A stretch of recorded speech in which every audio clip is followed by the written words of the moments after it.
திருச்சிற்றம்பலம். அருள் தரும் சிவகாமி அம்மை உடனுரை அருள்மிகு கைலாயநாதப் பெருமான் திருவடிகள் போற்றி போற்றி. எம்பிரான் அருணகிரிநாதர் திருவடிகள் போற்றி போற்றி.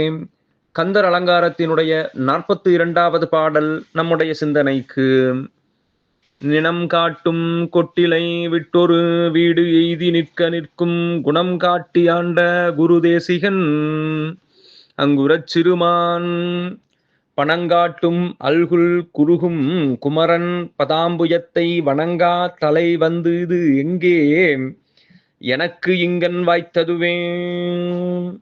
நினங்காட்டும் கொட்டிலை விட்டு, இங்கே இந்த கொழுப்பு பொதிந்து இருக்கக்கூடிய இந்த உடலை விட்டு ஒரு வீடெய்து நிற்க, நல்ல வீடு பேற்றை பெறுவதற்காக, உரிய நன்னெறியிலே நான் நிற்பதற்காக நிற்கும் குணம் காட்டி ஆண்ட குரு தேசிகன், அங்கே தன்னுடைய இருப்பை நற்குணங்களை எல்லாம் எனக்கு காட்டி அருளிய குருநாதராக வந்த முருகப்பெருமானே, அங்குரச் சிறுமான் பணங்காட்டும் அல்குல் குருகும் குமரன், அங்கே குரமகளாகிய வள்ளியம்மையை கூடி மகிழ்ந்திருக்கக்கூடிய முருகப்பெருமான் பதாம்புயத்தை வணங்கா தலை, முருகப்பெருமானுடைய திருவடியை வணங்காத தலை வந்தது எங்கே எனக்கிங்கன் வாய்த்ததுவே.